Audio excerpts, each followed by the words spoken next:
मेरा नाम सुनीता पौल है और आज का कार्यक्रम जो है हम यहाँ से अम्बेडकर चौक से लेकर और पुराना बस स्टैंड तक जाएंगे और इसमें जो है घोड़ियों पे आगे महिलाएं होंगी।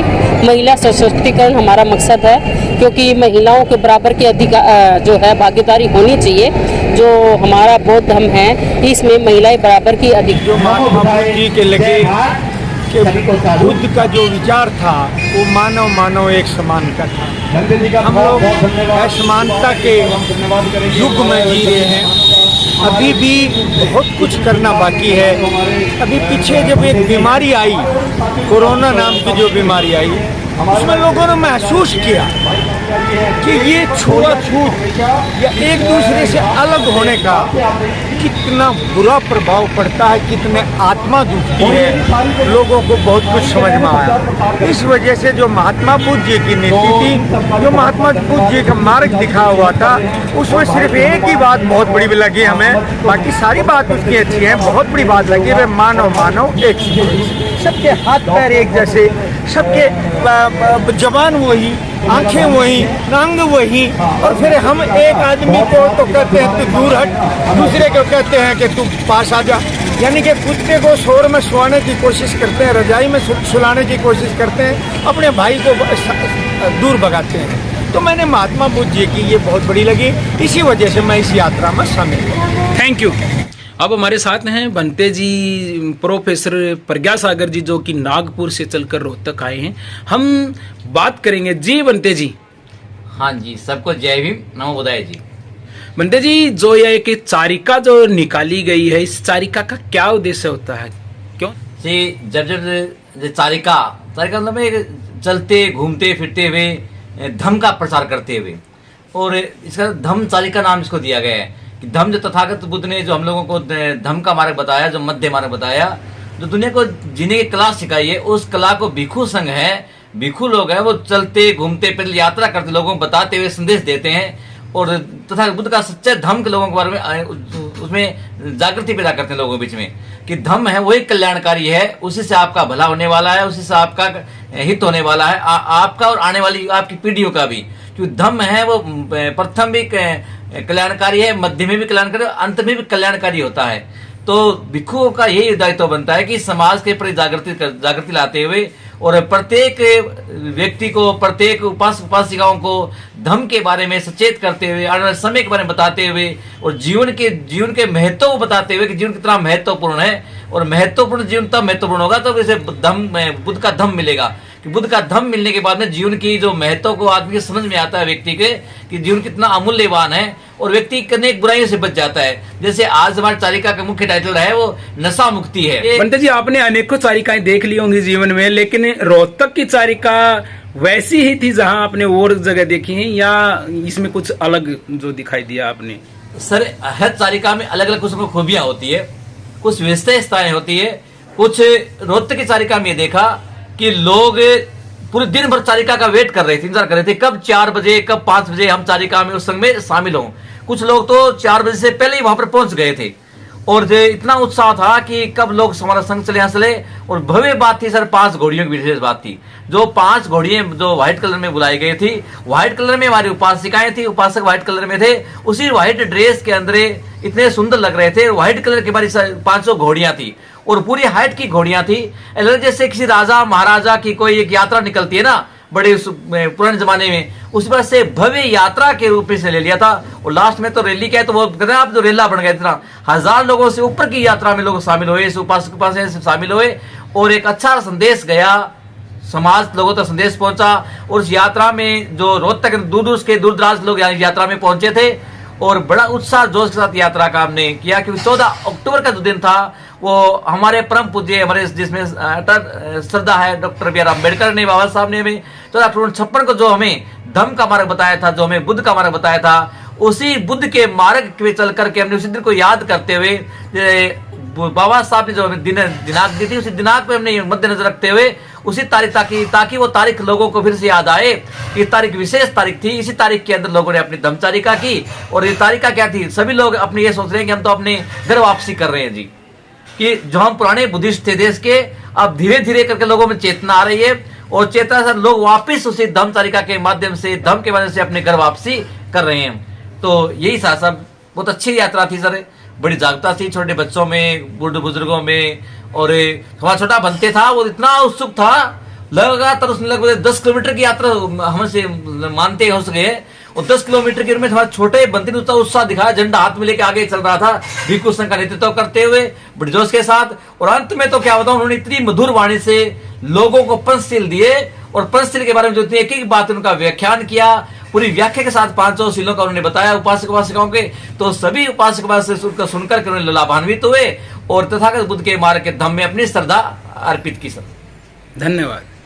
मैं माफी चाहूँगा, स्वागत के तो योग्य हम नहीं हैं, छोटे से बाबा के चरणों की धूल हैं और बाबा साहब के दिखाए हुए मार्ग पर चलना चाहते हैं।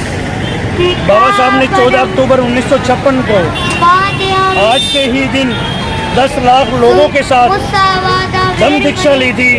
और क्या नाम, दीक्षा लेने के बाद दोबारा एक गौतम बुद्ध जी का क्या नाम है एक विचार रखा और दोबारा मुझे वो फैली, जो आज हम अपना सारा जीवन बाबा साहब के दिखाए रास्तों पे और धम्म दीक्षा की तरफ देना चाहते हैं।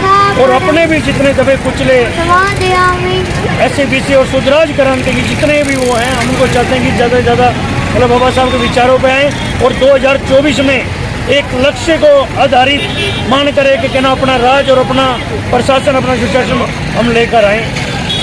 Thank you. बनते तथागत गौतम बुद्ध जी, उनके जीवन के 47 ईयर तो चारिका में चले गए और उनकी चारिका सावस्ती, रोहतक, जीन निर्वाणा होती हुई कुरुक्षेत्र जो कुरु जनपद है वहाँ तक गई और वहाँ तक जाती थी। और वहाँ पर रटपाल की, हरियाणा की तपोभूमि पर रटपाल की दीक्षा हुई थी।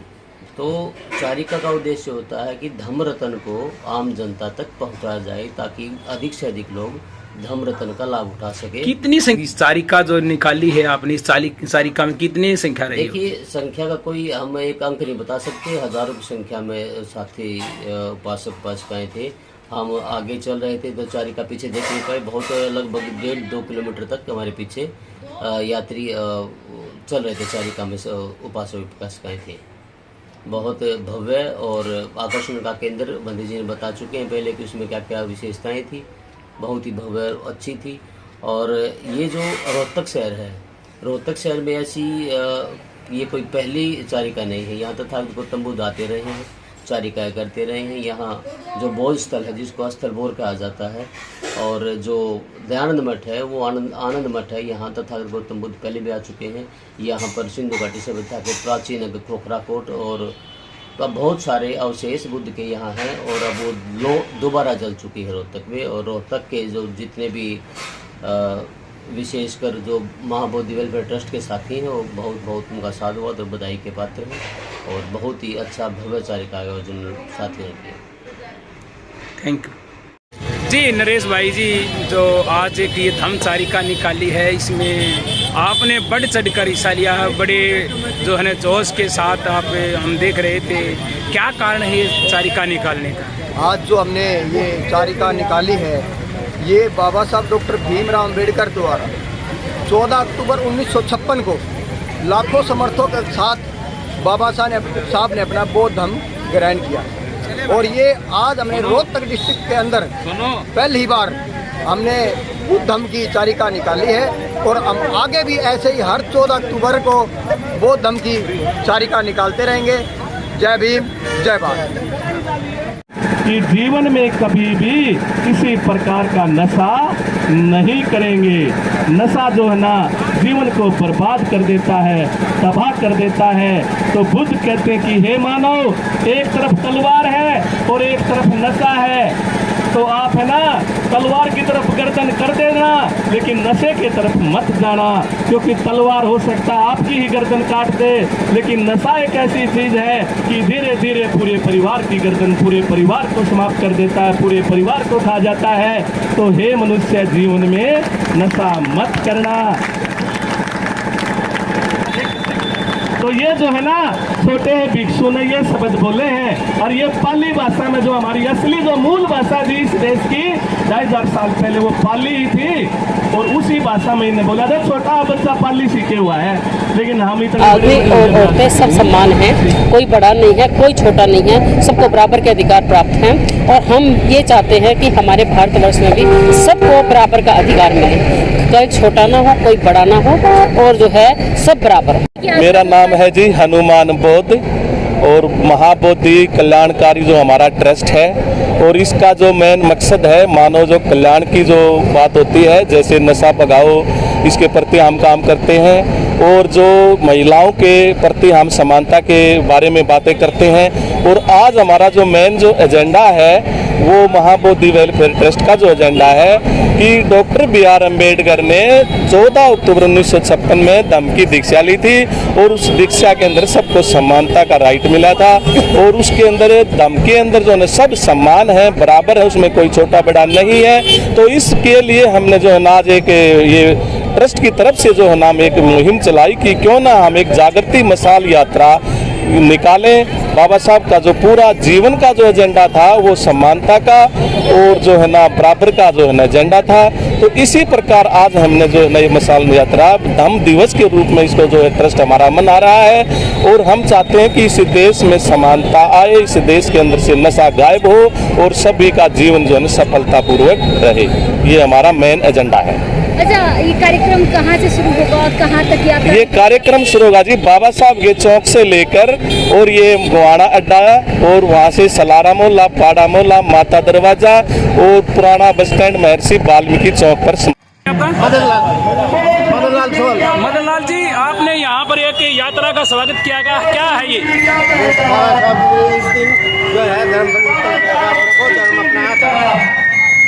जी भाई जी, आप भी मैन अगवानी में रहे हैं, यात्रा का जो सम्मान करने में फूल वर्षा कर रहे थे, तो क्या इसमें क्या नाम है आपका? सन्नी भाई जी, यह जो यात्रा है कि किस प्रकार से मतलब जो है आपने सम्मान के दिन 12 नवंबर है ना, आज के दिन तो बाबा साहब 14 अक्टूबर तो आज के दिन बाबा साहब ने बहुत धर्म अपनाया था, तो इसको हम धर्म परिवर्तन आज इसका यहाँ पर यात्रा का स्वागत किया गया है आपके यहाँ पर। तो स्वागत का कैसे मन में आया आपका कि यात्रा का स्वागत करें? ये तो जी मन में ये तो हमारा ही अधिकार है, मतलब हम मना सकते हैं इसको। तो थोड़ा टाइम से वंचित है, तो अब की बार हमने पहली बार स्टार्ट किया तो बहुत अच्छा लगा स्वागत में, अब अगली बार फिर करेंगे। धन्यवाद। आज बाबा साहब अम्बेडकर ने जो धम्म दिवस अपनाया था उसके उपलक्ष्य में आज यह कार्यक्रम हुआ है। और सबसे पहले मैं हमारे बीच में परम श्रद्धेय आए हुए हैं हमारे दोनों ही हमारे महापुरुष, हमारे बौद्धिस्ट, हमारे भंते जी आए हैं, उनका हम स्वागत करते हैं। आदरणीय साथियों, एक बात मैं आपसे कहना चाहूँगा, इसका जो सारा प्रोग्राम किया है, इसका सारा प्रोग्राम का जो क्रेडिट जाता है वो जाता है हनुमान बोध जी को, हमारे अमरजीत जी को, इन्होंने ही कार्यक्रम किया है। और जो हमारे भंते जी आए हैं उनका हम बहुत बहुत धन्यवाद करते हैं। हमारे बीच में आदरणीय प्रोफेसर सुमेधा बौलधानी जी हैं, जिन्होंने नेशनल इंटरनेशनल काफ़ी सारे अवार्ड जीते हैं और इन्होंने समाज के लिए बहुत सारा काम किया है। हमारे बीच में सतीश प्रजापति भाई हैं, उन्होंने वो भी बहुत काम कर रहे थे। हमारे बीच में मनीषा है, हमारे बीच में और बहुत सारे साथी करी है। हमारे भाई सुरेंद्र पंचाल जी हैं, भाई कालिया जी हैं, एक दीपक थोरिया जी तो हमेशा इस हिसार से जाते हैं, हिसार से आते हैं ये जी। और ये जी सारी जगह ने प्रचार प्रसार करते हैं। तो इन सबका भी बहुत बहुत धन्यवाद है। सुरेंद्र पंचाल जी बड़ी मेहनत कर रहे हैं और भाई हनुमान जी हैं और अमर जी तो हैं। और मैं यहाँ वाल्मीकि समाज पर की ओर से वाल्मीकि चौक पर पहुँचने पर 36 बिरादरी के लोगों की तरफ से या वाल्मीकि समाज के महानुभाव की ओर से और 36 बिरादरी के लोगों की तरफ से यहाँ वाल्मीकि चौक पर पहुँचने पर बाबा साहब के अनुयायियों का और बाबा साहब के बौद्धिस्ट हमारे समाज के मौजूद व्यक्तियों का और नौजवान युवा साथियों का यहाँ पहुँचने पर हार्दिक अभिनंदन और हार्दिक स्वागत है। जय बाबा साहब अमर रहे। जय जय जय जय जय भीम। जय जय जय जय।